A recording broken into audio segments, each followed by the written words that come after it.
The country needs to know about it. The planet needs to know about what has taken place. And we've been lied to. I say this over and over. We've all been lied to for a minimum of 6,000 years. We're going to have to step back our thinking here to the people on this planet. Okay. They don't know there's extraterrestrials. Yeah. They don't know that there's not just one of them. Maybe we've got thousands. Maybe we got billions of extraterrestrials. The latest number, just recently, we doubled the number again. We now have 200 trillion galaxies out there. Bobby Ray Inman, was he alive then? I don't even know. He was just a kid then. So he wasn't. But Bobby Ray Inman later on became the number one admiral. Still is. Yeah. But I'm just saying, he 26 years he ran with the ball. Right. Okay. Yes. He knew what he was talking about. So they watched this event, and they immediately structured and organized this group of people, pulling in all of the top scientists they could pull them in, put them inside a secret area, inside of an aircraft company. He put this organization together, which ended up being a major organization later on studying extraterrestrial and is still studying it. So are you saying that was the beginning of MJ-12? Yeah. Hi, I'm Kerry Cassidy from Project Camelot, and I am here today with a very honored guest. Actually, I should say guest, but Michael Schratt is joining us, and he's going to be helping to ask some good questions to our very honored guest. And this is Bill Tompkins, and he is a phenomenal individual and a very courageous individual. And it's rare when you get someone like this who will come forward and tell the truth. And we've been waiting a long time for this, let me say that. So Michael Schratt is an aerospace historian, and very happy that he's here with us today. He has a very thorough background in aerospace history, and so that's going to be a lot of help. Actually, you may disagree with me, but I think you might be the first witness to come forward in the area of the secret space program, black projects, and who is actually, in a sense, sanctioned, being backed up by a section of the military, I would say. Now, I don't know if you'd see it like that. I certainly know you're backed up by the Nordics. But I'm talking earthly civilization here. And I think in that case, maybe the Navy is behind bringing you forward. But I don't know if you're actually willing or even able to elaborate on that. But go ahead. Well, actually, it's sort of a situation where I'm still involved with the Navy, and I'm actually having to participate in naval programs. So I'm going to discuss as much as I can.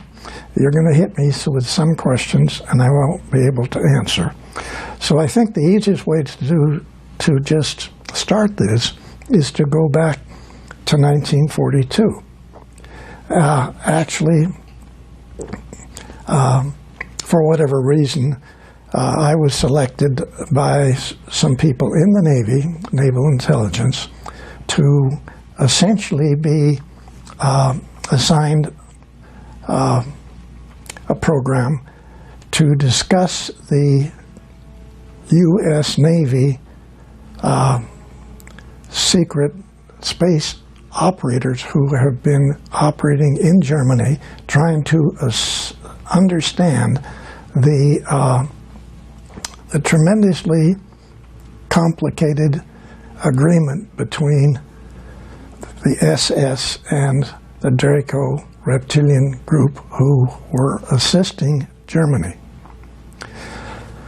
So this had actually gotten started much earlier with a very lovely young lady in Germany who was contacted by Nordic people to essentially get her friends to develop the necessary requirements to build a large space transport, get their friends and the family to join into this, and essentially leave the planet and go to another star's planetary system.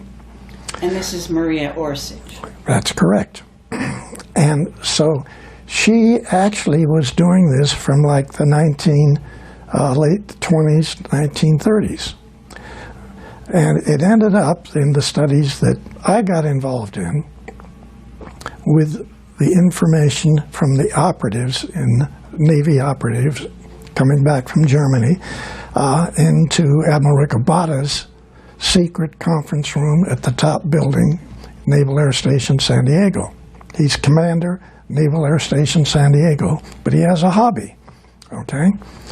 And this hobby is roughly 28, 29 naval operatives who in 1942 and possibly early in 41 were continually going back to Germany and studying all over the different research organizations what it was that the agreement had actually been made with Hitler, the SS, and the Draco reptilian people. Okay, but if this is happening in 41 or 42, the war is not over. The war is still on. But this young lady that we're talking about had been contacted by Nordic people to help her get an organization together with a great deal of extraterrestrial assistance to design a propulsion system, design a vehicle large enough to carry 40,000, 50,000 people, get in this vehicle and leave the planet. Now, the SS was not aware of this. When they found out about this, they took over a group of 1,442 people, which included scientists, it included shoe salesmen, it included farmers, it included top research technicians. All these people were contacted by the Nordic extraterrestrials to assist people in Germany to get a vehicle built. So now we have a whole lot of civilians, nothing to do with the military, and with absolutely no desire to have the military involved in this extraterrestrial event. Okay? Real important. When the SS found out what they were doing, they took over everything that she had structured and organized, all 1,443 people. They had been hawking their farms. They had been getting everything they could possibly get in the way of money to design and build massive-size spacecraft transports. That's not what the SS wanted. So they took over this facility, and they jumped in and grabbed everything. After only 2 months, Hitler made the decision, let her and her organization go ahead with what they're doing. We're going to be working with the Draco reptilian group. So now we have two groups that we can get, and we can cut into them anytime we want. We can take it over again anytime that it was necessary. So actually, they allowed the second time for this group to design and build these spacecraft transports, with which many of them later on, even during the war and after the war, to leave the planet. Some of them went out and came back. They actually had large facilities that they utilized as in underground facilities in Antarctica. The Draco reptilian people had two enormous caverns. And I don't want to get off into that subject now. We can talk about it later. But there are caverns all over this planet which different extraterrestrial civilization have been using, Yes. okay, for thousands of years. Now, back to the SS. What the operatives found was an unbelievable series of situations that literally, when they gave their briefings to Admiral Ricabata, we also have one at least of 3 other Navy captains in his office at the time of this briefing to sort of set the stage for this. Okay, can I get the year that they did the briefing with Ricabata? 1942, Still during the war. still during the war. Incredible. Okay. Yes. Yeah. Now, Admiral Ricabata, well, there was a large table.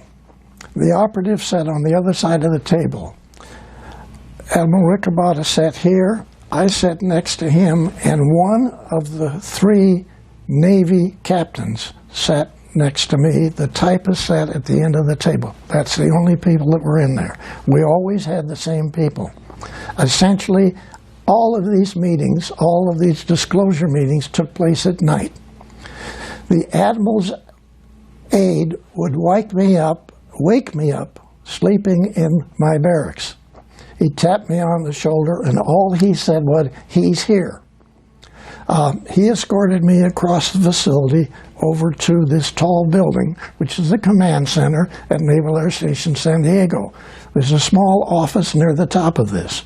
That's where these disclosure meetings took place. So these operatives then brought back this information, which is, even Admiral Ricabata said, "I don't believe one word you're saying, young man." That came up over and over. Okay, can I ask you the name of the other Navy captain, or are we not to know who that is? Actually, I have to say I can't remember it right now, so right. that gets me out of it. Okay. Yeah, all right. But I really don't remember. Okay. Okay. But these operatives themselves didn't believe some of the information that they had to bring back, and so all they tried to do as best they could is present a package of information. Some of it even had manuals, okay? Some of the manuals were in hieroglyphics. All of the manuals were in German. Then they had photographs taken inside of research facilities in Germany. They had photographs of UFOs. They had photographs of maintenance people working on UFOs. They had photographs inside of the UFOs. Okay, now I want to ask you something, because these operatives, you're calling them operatives, were these regular human beings, and how were they getting access to Germany at this time to get this information? Was this something that they were allowing the Americans to have? What was the relationship? Okay, basically, Were they spies? all of these young men were either lieutenant JGs or full lieutenants in the Navy's intelligence. These people were all American-German family people. All of these fellas knew Germany. They even knew all the accents in different areas in the surrounding countries. These are beautiful guys who were dedicated themselves to be essentially spies for the U.S. Navy. Okay. Now, this was totally unaware with the Air Force. All right. Everything that I'm talking about is on the Navy side of what took place way back then. Right. Okay? So these operatives would bring back photographs of the different vehicles. They would bring back data, sometimes documents, all in German, and or some of it in what was then considered to be the closest thing was to be essentially hieroglyphics that we found later on underneath the pyramids. Okay? So that's the best description I can give you of what some of the data was. Obviously, this was information that was not given to Germany by extraterrestrials using English language, where otherwise many meetings that took place later on with extraterrestrials, they could give you the information in 10 or 20 different languages. But that's not what we got, okay? So they would actually attempt to tell this panel everything that they were able to find and what was most important. And we then would take that information, and I had 11 or 12 young ladies who could take this information, which the first girl typed, run copies of, and then put together different, what they called packages, which essentially were proposals, okay? These proposals then were then to be disseminated around the United States in secret facilities. Now, I want to make one point very clear here. Actually, what was on the Rinse radio program last night was a document that actually was put together later at Douglas, because Douglas got one of these packages. I personally took it to Santa Monica Douglas as one of the first of 4 top, not aerospace, aircraft companies, which became aerospace later on. Remember, everything that we're talking about here, I don't know how to make this clear. You're trying to decipher, you're trying to understand not just other extraterrestrial people information, but everything that you're getting is totally unreal to every single PhD on the planet. I have to say, people don't realize what took place in 1942 in the Naval Air Station at San Diego. This is unbelievable. And it's not just a statement of unbelievable. You couldn't understand it. When the documents were then taken, and I had to use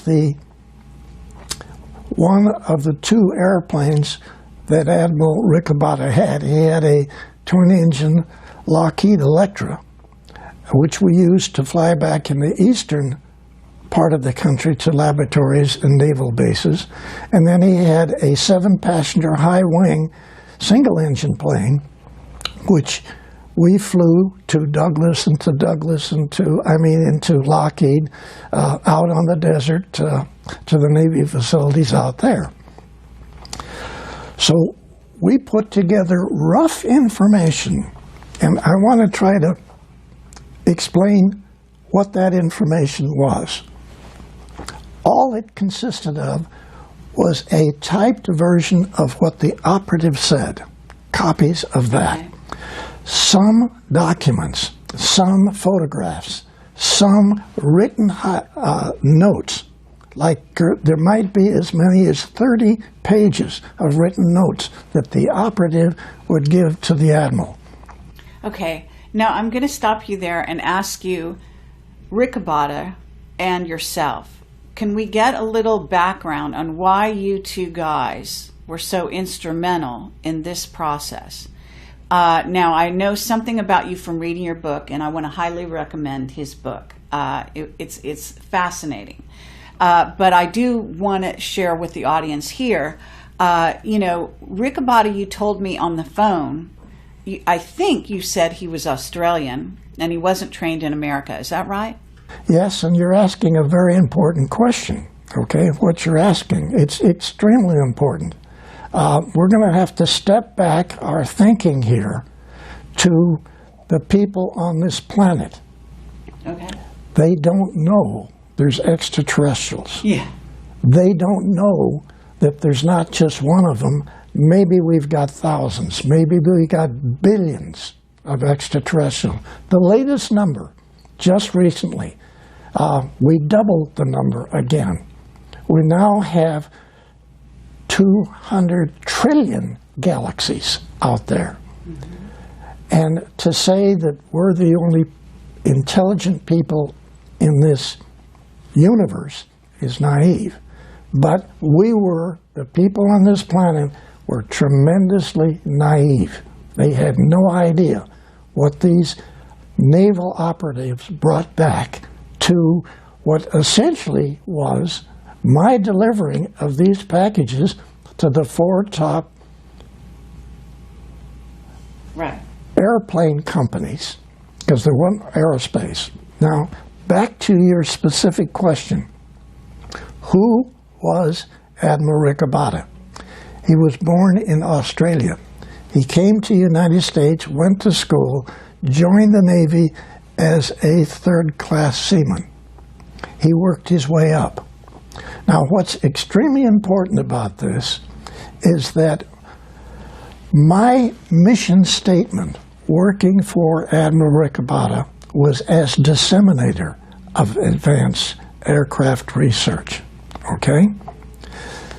That was my mission statement working for Admiral Ricabata was a copy of 80% of his statement, who was written by the Secretary of the Navy Forrestal. Okay? The Nordics contacted Forrestal. I'm saying this, you don't believe it, this is what happened. They contacted Forrestal and had Forrestal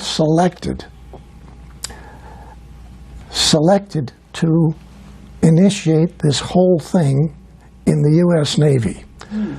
Then Forrestal selects an Australian man, two-star Admiral Ricabata, to be the one person to disseminate this data that our Navy intelligence found out what was going on in Germany.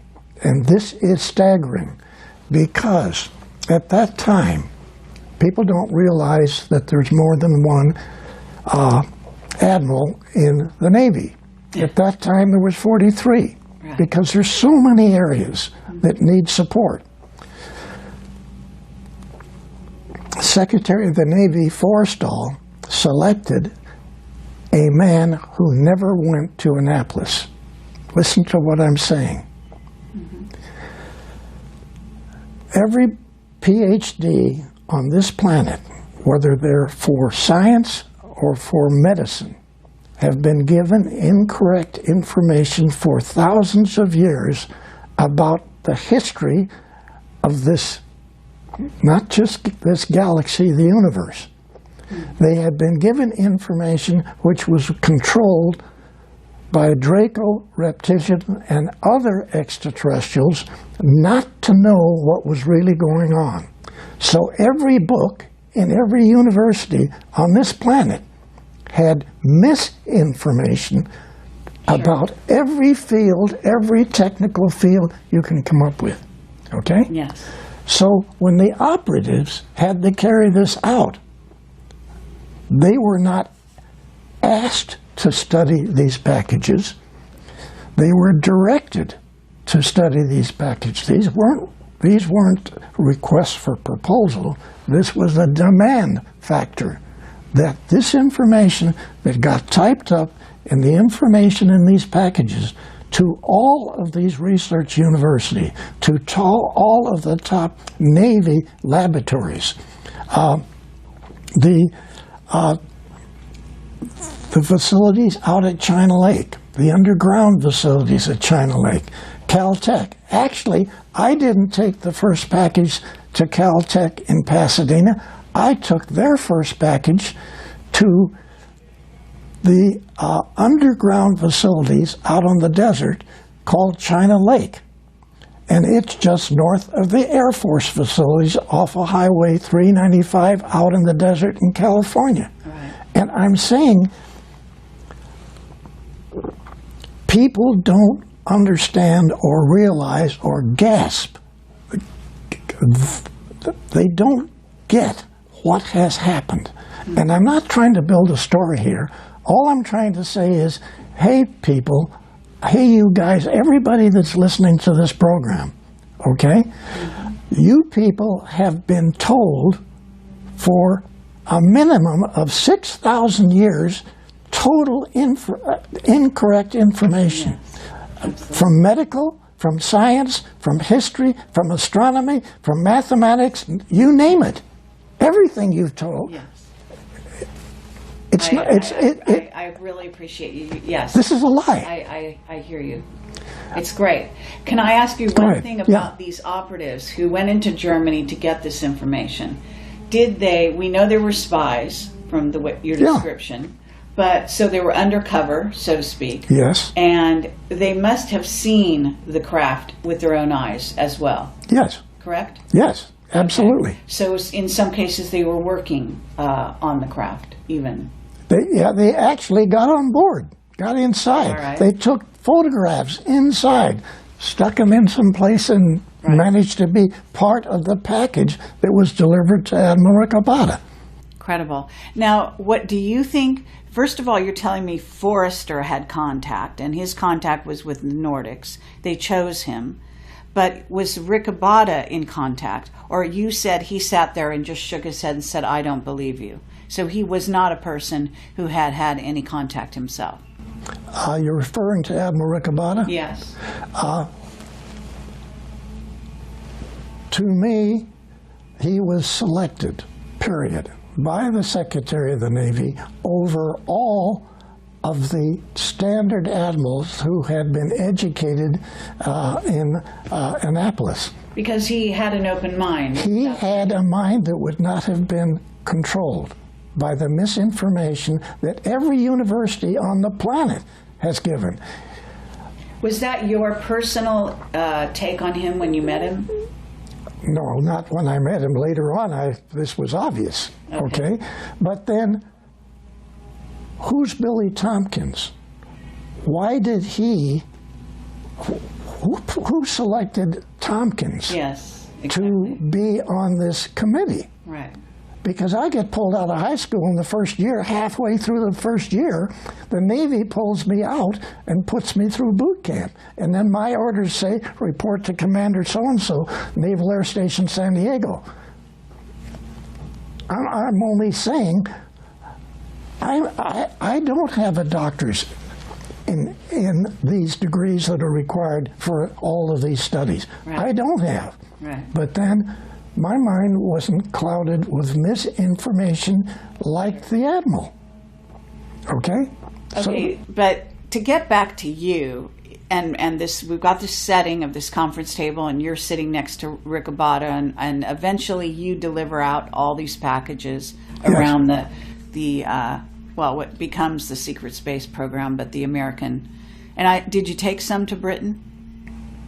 No. I only took facilities to United States secret facilities. All right. Now, right away, I want to hit you with this, and this is important. Okay. Even the document that was on Rinse Radio last night, it's a Douglas document that was put together inside the secret think tank at Douglas, where I went to work many years after the Navy, okay? Because I worked for Northrop and other people. But when I got into Douglas, they put me in this secret think tank. So that document is called, it's a big thick thing, and it has the Douglas logo on the front of it, and it's called Unconventional Propulsion Schemes, okay? And it doesn't have a confidential stamp on it. It doesn't have a secret stamp on it. Everything that we took, I took. I flew in the airplane, in the Admiral's airplane, to Lockheed, to Naval Air Development Center, Warminster, Pennsylvania. I flew to all the top secret facilities. Not one document that was given had classified in any way given to them. Everybody knew it was way above top secret. Yes. No document was stamped. I hear you. Yeah, and I had heard that on one of the other shows. So the idea being that if it wasn't stamped, people wouldn't notice it. They wouldn't make a big deal of it. Yes. It would just pass through hands. If anyone whose eyes caught sight of that document accidentally, they wouldn't see it, so to speak. But it's an interesting way to handle the most classified subject on the planet. Absolutely. Well, actually, quite ingenious, really. So again, but I want to get back to you because here you are. You're a kid at this point. I mean, right out of high school. I'm 18 now. 18. Okay, so you're 18 years old, but they've chosen you. I assume Forrestal and the Nordics chose you. Did you already have contact with the Nordics before you went into this program? Okay, let's go back to February 1942. Okay? Okay. They call it the Los Angeles sighting. What took place, actually, my mom was back east, and my dad, my brother, and I had rented a large apartment in Long Beach and California. And this was in a large home that had been broken into 4 apartments. So the second floor actually is 30-foot ceilings down below. So the second floor then is real high. Okay. And all the way across the back of this house, it's only 4 blocks from the ocean in Long Beach. All the way across the back is a great big balcony deck. So at about 5:30 in the evening one day in 42, my dad says to my brother and I, who were laying on the floor looking at the newspaper and the magazines, get up and come back here to the deck. So we get up and go out to the deck, and here's this spot, a little spot, okay, just above the trees and just above the rooftops, okay, of the houses that prevent us to see the ocean from this area. Okay. So we're standing there looking at this, and all of a sudden, out of this spot of light came a little beam. And it went like that, sort of about that 60 degrees. And we watched that. Then this beam went straight like this, hit the back of the house, lit up all of the trees, lit up the back, the roofs of all the houses, everything was lit up. And we went back, hit the wall, and then go forward and grabbed the railing. Okay? It was gone. It was gone. Okay? So we went back, we had dinner, listened to a show on the radio, went to bed. At about 1:30 that night, all of the anti-aircraft guns started firing. We get up, we run outside, and we look at this great big thing. At arm's length, it was that big. It was parked at about 8,000 feet. I'd been a Navy pilot, flew almost everything that the Navy had. I knew what the altitude was. I knew what this thing was. There was 8 searchlights on the bottom of this vehicle. Bang, bang, bang. All these shells were bursting on the bottom of this vehicle on a continuous basis for an hour and 30 minutes. Just parked right there. Now, all around it, above it, different vehicles were coming. This lasted... This is the Battle of L.A. you're describing. This is the Battle of Los Angeles, okay? But at that time, you were still a kid, right? Yeah. So you hadn't been a Navy pilot yet. No. But now, later on, you were able to remember what you saw and know that it was these... I knew what the altitude was. I somehow knew this altitude, okay? Oh, really? Yes. And later on, I did. I flew almost every plane that the Navy had. So the craft that you said there was because there's a newspaper picture. I don't know if that's really the real thing. The newspaper was not a good demonstration of what took place. All right. Now, what I'm trying to say in evaluating what happened in this sighting,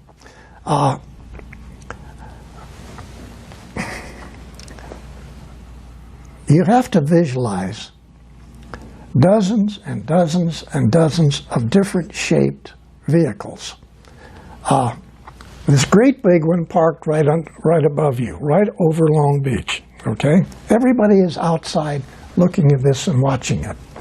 There's vehicles going on both sides of it, there's vehicles above it, and several times, actually the vehicle went underneath and the anti-aircraft gun lights, the searchlights, shined on them and followed them. So this goes on till about 2:30. We get bored. We all go back to bed. Okay? We get bored. Well, hold on. Just wait a minute. Hold on. Okay? We get bored. Yeah.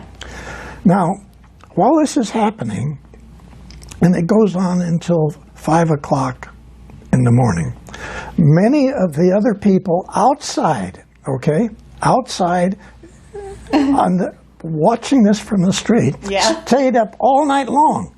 Yeah. Okay, but better than a movie. Okay, no, wait a minute. Just listen now, on the other side of your planet, at this same time, the Germans were bombing London. Oh, wow. Oh my gosh. Holy cats, this is February 1942. Right. Okay?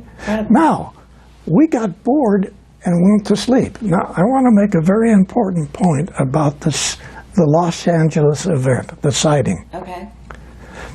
Nobody got scared. Nobody got nervous. Nobody ran in the house and jumped with the covers over their head, okay? Everybody watched this thing. Nobody got sick. Nobody got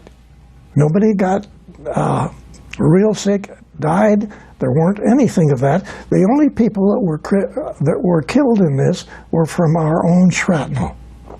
Now, people watched this same sighting, we found out later, from Santa Barbara.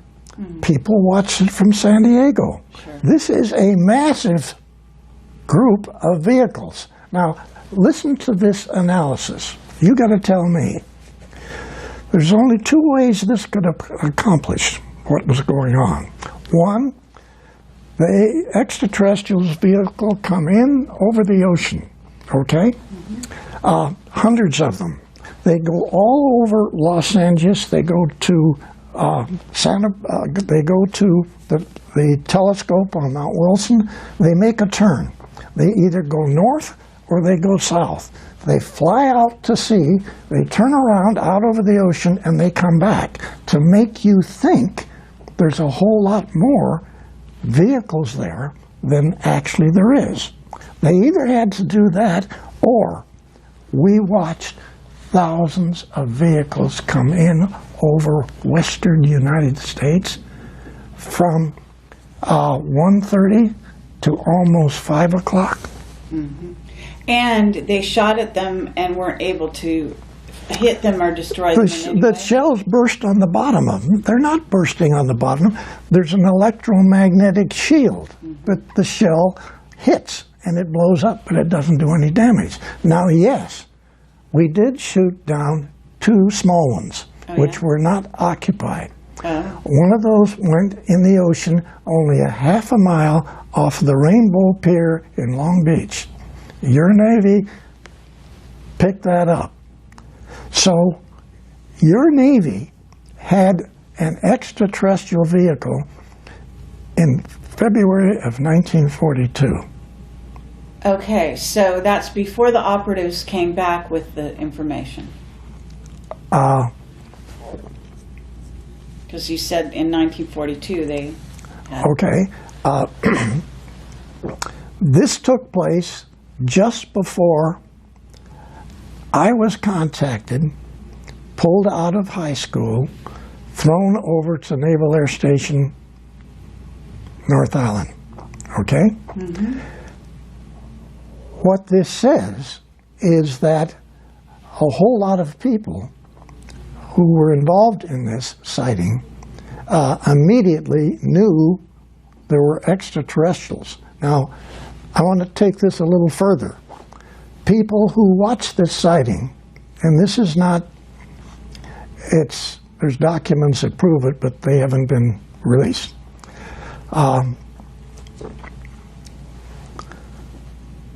2 Navy admirals, 2 Army Air Corps generals, and an individual whose name is Donald Douglas Sr. Those 5 people were in meetings that evening. They were still in meetings. They watched this whole thing. They watched everything. And bang, extraterrestrials. No cover-up. They're real, okay? So those fellows got together. Okay. Just a second. Douglas then put this group together, the 2 admirals, the 2 Army generals, Air Force generals, Okay. and they put together a group of people and initiated a secret think tank inside of Douglas, actually within 1 week of the sighting. Yeah, that's fabulous. And so, you know, we talk here that this is February 42, 1951, I went to work for that secret think tank inside of Douglas. I had been working for Northrop for 2.5 years. I worked for North American for a short time. I worked for Lockheed for a short time. And then somebody telepathically told me I need to leave Lockheed and I need to go to work over in Santa Monica at Douglas. I didn't read a document that said do that. Okay. So I went over and applied for a job as a draftsman. Okay, I'm sorry, not a draftsman, as a model builder of metal wind tunnel models. Okay? Because remember, I had built a group of models Right. over quite a number of years. Yes. But I still, I mean, I want to make sure that we have this, the LA sighting, the LA Battle of LA, because that was so amazing. And this is even prior to Roswell. Yes. Okay. And in essence, are you able to say who those other people are? Because you said Douglas is one of them. But the other admirals and generals that were in that meeting, that small meeting, watching all of this, who then put the secret think tank together, who they were? Is one Curtis LeMay? I mean... Yes. Okay. Bobby Ray Inman, was he alive then? I don't even know. He was just a kid then. So he wasn't... But Bobby Ray Inman later on became the #1 Yes. admiral. Still is. Yeah. But I'm just saying, at 26 years, he ran with the ball. Right. Okay? Yes. And he knew what he was talking about. Yeah, oh, absolutely. So, okay, but did you know, the Battle of LA is going on, but at the same time, did any of the ETs in that craft, I mean, and do you know which ETs were doing this? Was it the Nordics? Did any of them, you know, teleport down to meet anybody? Was there any reported encounters during let's go 24 back. hours? Let's go back to Douglas Sr., 2 Navy admirals and 2 Army Air Corps generals in a meeting. Okay? They had been in meetings all day long. They were still in meetings. Right. Because it's only 7:30. I mean, come on. So they watched this event, and they immediately structured and organized this group of people, pulling in all of the top scientists they could pull them in, put them inside a secret area, inside of an aircraft company. Douglas Sr. did this, so you got to give him credit Yeah, sure. for this. Now later on, we had a lot of problem with his son in there because he didn't know what was going on. But Sr. was brilliant. He put this organization together, which ended up being a major organization later on studying extraterrestrial and is still studying it. So are you saying that was the beginning of MJ-12? Yeah. In a word, yeah. Excellent. Yeah. Okay. Was Forrestal one of the admirals? No. in that meeting? No. Was Rickabotter? No. So, are you able to tell me the other players in that room? What we know the beginning of MJ-12, actually. We know some of these players. Vannevar Bush? No. I just assume sort of Juan sidestep Carmen? that. Yeah. I could go on. Yeah. Okay, I just assume All right, fine. kept no that one problem. aside. Okay, so we've got that, but you didn't answer my question. Was anyone having contact? Any Okay. high-level people contacting even before the event happened, in fact? Okay. My understanding on this was that nobody came down, nobody talked to the people that were in these vehicles, but probably thousands of people telepathically got information, okay? Okay. So the bells were rung in hundreds and hundreds and hundreds of people. And you were one of them? I just happened to be one of them, I think. I can't prove it, but somehow... Well, I mean, this is a good time to ask you. I mean, are there other guys like you? Because you yes, seem very to be definitely. one of a kind. Yeah, no, there's a lot of other people. There's a lot of guys like you in Yes. this secret space program who were somehow contacted and have had special guidance and knowledge on how to build and what to do. Yeah? Yes, yes. Others. Yes. And have you met them? Really, I've only met three other individuals of what are probably hundreds. Okay. Really? And they're all quiet to this day. yes. Now, I think one of the thrusts that you probably have, and that many people now are hoping that the disclosure information will get these people to come out and talk about their involvement. Sure. Okay? Right. That's what collectively we're all trying to do. Mm-hmm. Because there's many areas that I don't know about and that I was not involved in, which are extremely important. And those people working in this subject know this. And they're not just aerospace engineers. These are top physicists in universities, okay? Okay. And they're top designers in aerospace companies. And they've had the information put in their head too. But for whatever reason, almost everybody that knows the information has been in some way put in the position that either their family has been threatened, they have been threatened, and they don't want to talk. Okay, well then before we go on, why are you able to come forward? Okay, Who gave you the green light? Okay, I can't answer that. All I can say is that the easiest way for me to say what I'm saying is my association with three Nordic people in Douglas on the Apollo program. Okay? I worked with these guys, two young ladies and two really good-looking Nordic guy. All right. And so working with the three of them for 3.5 years on the Apollo program, who all three denied that they were Nordics. But everybody that was anybody in engineering knew they were. Okay? I never said they were. They never said they were. But if you can just try to visualize, I had 170 top engineers on the Apollo program working for me, okay? I was engineering section chief at Douglas.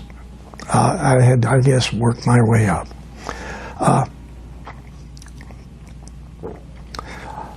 I come up with approaches and concepts, and I get these implemented by all my designers.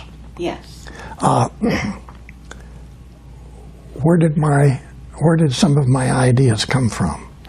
I have this very nice-looking young lady who never stops kidding. It's fun to go to work. Mm-hmm. She never stops kidding. She's always sticking it in and turning it. And not just that, but she's always stuffing things in my head. Mm-hmm. So, like when I presented this complete redesign of the Apollo program to Dr. Von Braun and Dr. Debus at Redstone Arsenal, one of the most classified facilities on the planet. Yeah. I had a 6-foot by 6-foot model in a great big box put on the DC-7 to fly down to the Redstone Arsenal, okay? Yes. I rented a truck. There weren't inside or closed trucks available. The only one that they had just board sides on it. So here is this great big gray box that could be a nuclear bomb. I drive this thing, and I've never driven the gears on this in my life. I'm in a 3-piece business suit. I'm driving this truck with this bomb box and you in the just back. Drive it onto the base or something, and right? Wait just a second. Now, my secretary had told me before I left, I've typed you an authorization as an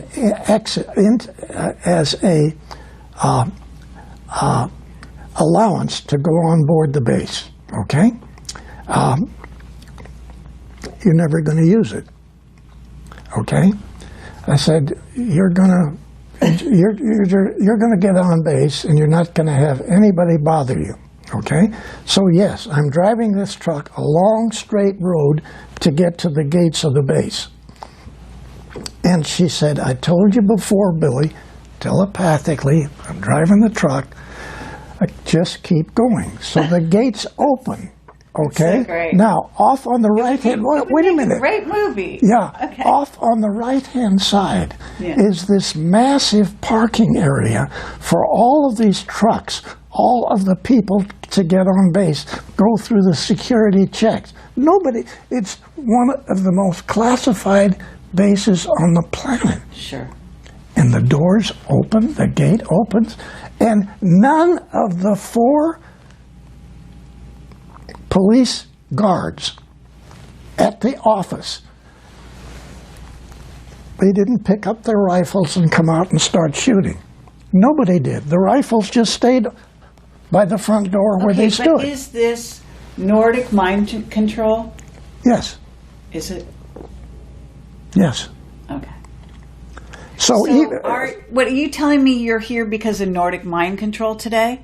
You know what I'm saying? I mean, is that what's happening? I mean, are these, top admirals who've been in this game now since 42 at least, are they letting you come here because they've been persuaded to do so, or because they've been mind controlled by Nordics to let you come? Okay. I have to say, really, I don't know. And I really don't know. I love that. Okay? That's awesome. Okay. That's awesome. I would say that that's probably how you got, actually, I didn't just mean here disclosing, but actually here talking to me, because I'm usually the most dangerous woman out there. I mean, to tell you the truth, that's my reputation. So somebody letting you talk to me, I mean, I know the Nordics are cool with me. So now I know why you're here, because... You just answered it. All right. Okay? Yeah. Now, while we're still not believing the gates to open, I drive this truck through a massive base that's covered with trees. You can't see the sky, okay? You can't see where this tall building is that Von Braun's tower is. Right. I finally get to this. I drive right up. There's 3 levels of steps going up if you come as a guest. that you can go into the back and drive in the back and get in there. So tell me why, you tell me why 4 security guards come down the steps carrying a big rectangular dolly with 4 wheels. Okay? Yeah. I haven't said anything to them. They come over to the truck. Right. I'm out of the truck. They take the boards off the side, lay them down on the concrete. They pick up this model and they put it on this dolly. Why was that dolly available? Sure. I'm asking. Nordic mind control again. Okay. So they carry this big box with the model in it, the command center for launch of Apollo, which nobody in NASA knows even exists. Because remember, that's my concept of what you've watched on TV every time you watched an Apollo mission. That great big facility. Well, we got a lot of questions about that. But just a second. Our contract on the S-4B stage of the Apollo, the command stage section, okay? Right. Requires us to utilize a open hangar with doors on both ends of it to check out our facility, our stage, and then assemble it on top of a outside assembly area, okay? This is insane because we've got the most advanced circuits that have ever been designed for the entire computerized operation of Apollo. Because remember, Germany was all mechanical. They did not use computers. Even back in those days. Back in those days. Now, this facility then has this massive outside structure where you assemble your stages on this, and it's 270 foot high, okay, out in the open, and then somebody lights the engine and we get the engines to operate and it lifts off. The checkout of everything is outside. The checkout of the facilities and every part of the whole program is out in an environment with the doors open in a hangar. Okay, are you trying to tell me that because that it was somehow camouflaged and so people wouldn't look or couldn't see it, or? No, I'm saying that our contract required us to do all of the assembly and checkout of our stage, which is the controlling stage of Apollo, in an open hangar in the worst atmosphere that we can do it on the planet, because the humidity at this location So why was it like that? I mean, was yours. Are you saying you made a redesign from that, or I said to Dr. Debus and Dr. Von Braun in my briefing that I don't want that hangar that you want me to check my stage in. Well, first of all, you guys with the V2s in Germany, roughly 68% of the time when you check it out and then you lift it, there's problems with your own V2s. Yeah. So I'm going to check out my vehicle, first of all, in an inside closed area in the vertical position. And I'm going to keep it in a vertical position till I pick it up and put it on top of the lower stages. Okay, but I want to know why, if the Nordics had this amazing technology and they were helping you and feeding you ideas for Apollo, why was Apollo so rudimentary? Is there a completely other Apollo that we never saw? Because we know that things happened on the moon once they got there, and you said, and I want to talk about all that. But you know what I'm saying? In other words, you're still talking about this module that has, is basically a rocket. It's like a tin can. Yeah. that's old technology. Why did they let the humans continue with that kind of a design? They could do what you would say would be a partial assistance to a country, and maybe we say they used the United States. Okay? Now, the Germans had been playing with rockets, liquid rockets, for way before World War II, and even World War I. Okay? So they have their command center, the launch center, underneath the ground with concrete above it in a silo, an underground launch silo with a periscope up on top. They can look through. I said, we're not going to do that. I not only want my vehicle checked out in a vertical position and assembled that way, but I'm not going to use your underground launch facility for my cabinets full of support, checkout, and launch equipment. I want a facility which will be a closed facility to assemble all of the stage and check them out. Okay? So my proposal to Debus and Dr. von Braun was build a vertical assembly building, people. Okay?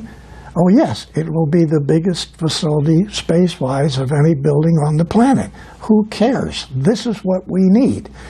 I got from checking out the German V2s in Germany in a horizontal to a vertical and then encased in a white room.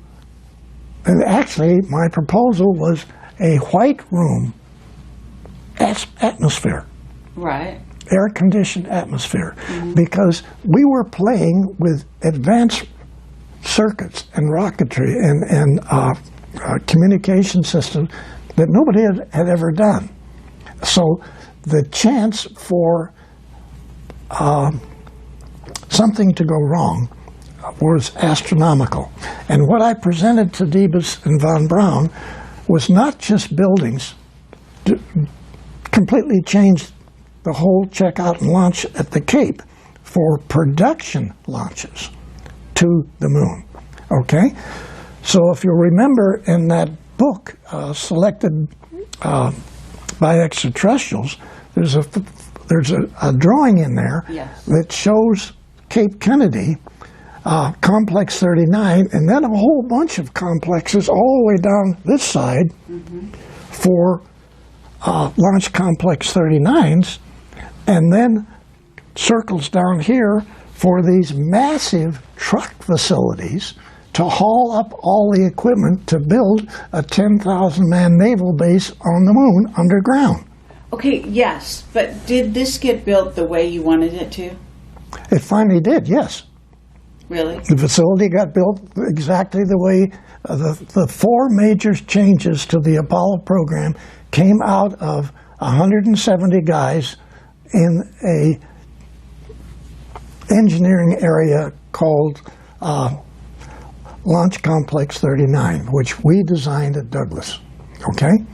Okay, but you're still not, you didn't answer my question about the technology. So you're basically saying, because this is interesting, you're saying that the Nordics have some limitations in the way they help, in the way they interfere with planet Earth. Is that what you're kind of getting at?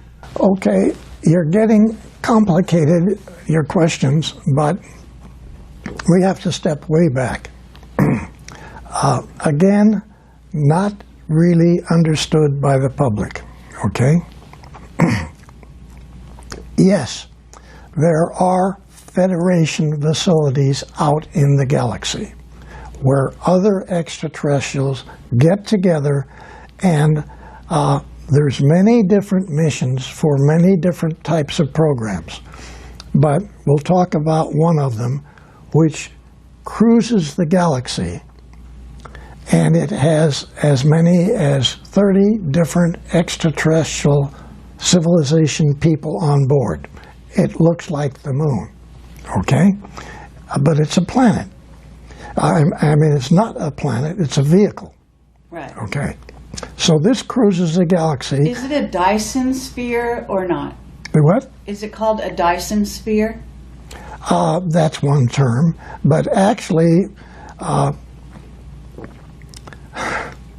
we're getting more complicated. I need to answer your question. When we got to the moon, we found out a lot of surprises, okay? The Draco reptilians were already there. And we knew because we had probes when we went, non-manned probes that we sent around the moon. So we knew there were facilities on the backside. We knew a whole lot that people didn't talk about. But we were in a position where this moon is not a moon, okay? It's not your moon in the first place. Actually, this is not your planet.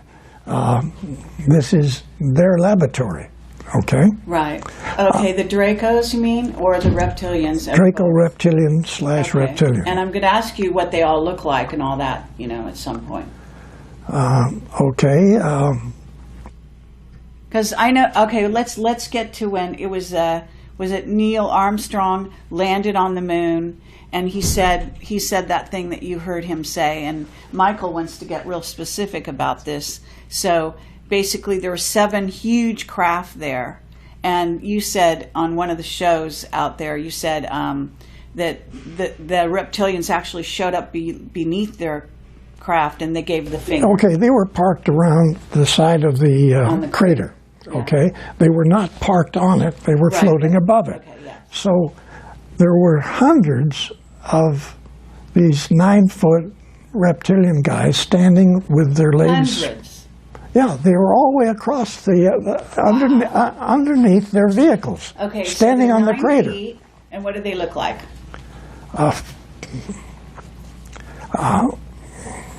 They're ugly looking lizard, alligator type people. They got the same skin as the lizards got, okay? And terrible looking faces. But then they have the ability to shift and look like a human. All of them do, okay? Okay, do you think Von Braun was a reptilian? No. You really don't? No. Okay. Your president, yes. Oh, which one? George Bush Sr.? Yes. Yeah. Sure. And Bill Clinton and this guy you got got rid of. Yeah. Yeah. They all were. Right. Okay. So, and they all have this ability to make themselves look like real good-looking people. And you're saying Trump isn't one? No, he's not. Okay. Well, that's a relief. And and he knows more about this subject than people realize. Oh, okay. Excellent. But trying to get back to your earlier question,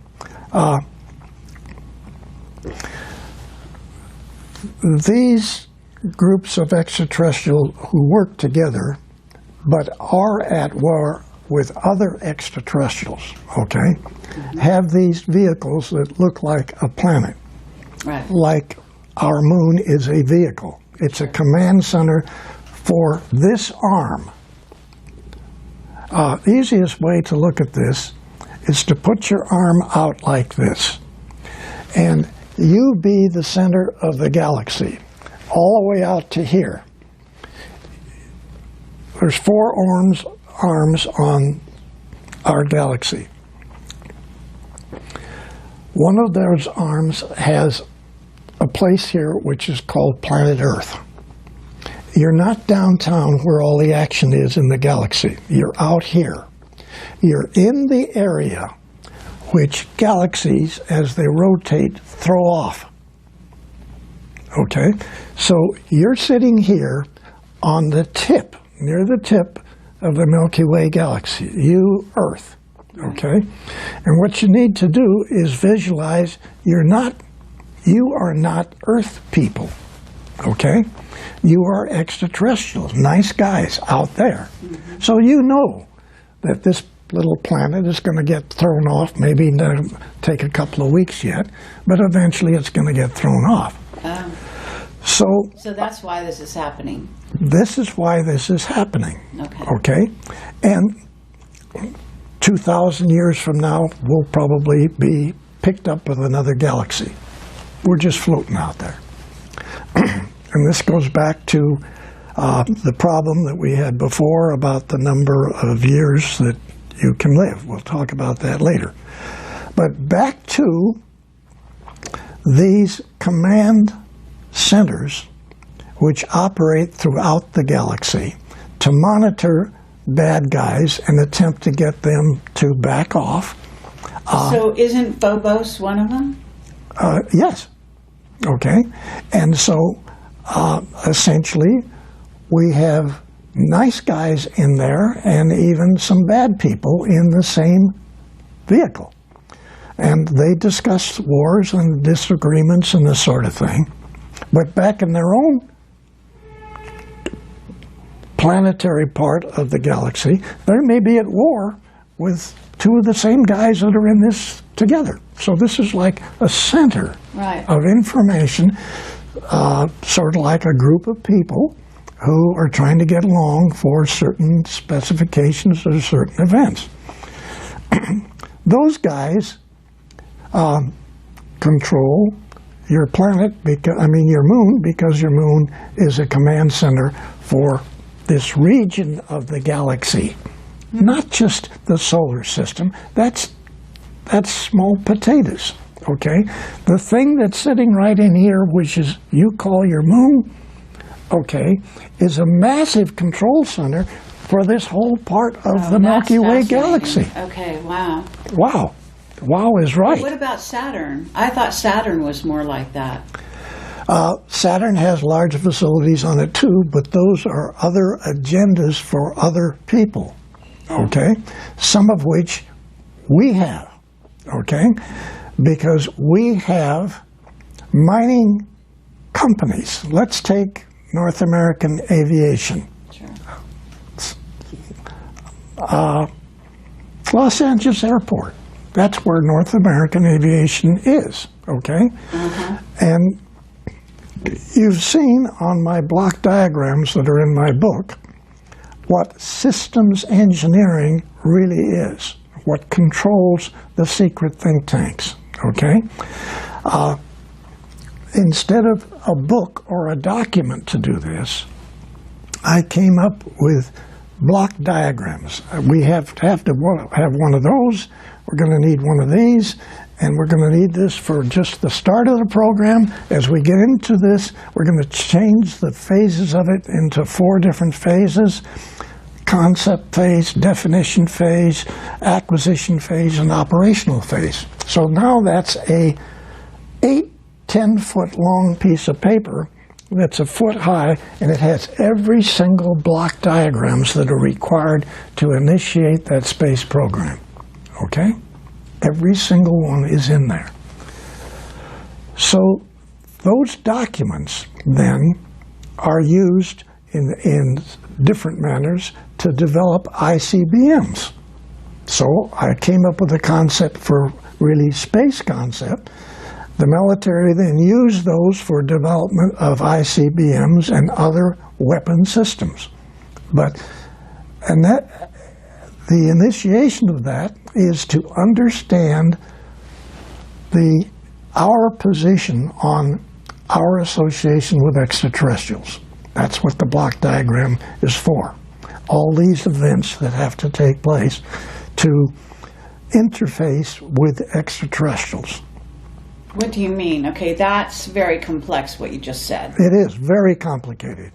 So you're talking about yourself having a diagram, having been the person who creates a diagram that the entire, sort of maybe all the militaries are going to follow, that's going to diagram out our relationships with these with the rest of the Yeah, ET we've races? used what turned out later to be a standard requirement, this block diagram thing, for every weapon system that any of the military has, whether it's Air Force, Navy, Marines, doesn't make any difference. Your company designing whatever, go back to the Pentagon and you propose a weapon system. You're going to have to be, if you get that proposal, you're going to have to be controlled by this 375 document, which I came up with for the Apollo program, and I submitted that to von Braun, and that was one of the 4 programs of changing the entire NASA program. Okay, so the first use of this was for ICBMs. I took that system and defined the entire Apollo program and the missions, because they had several missions. My group in the secret think tank came up with 44 separate missions extended to the year 2000, 1999. So the Apollo program was supposed to not just go to the moon, pick up the rocks, take the photographs, and come back. Yeah, the Apollo program was to take us out into our solar system, build naval stations on every habitable planet or its moon, okay? Right.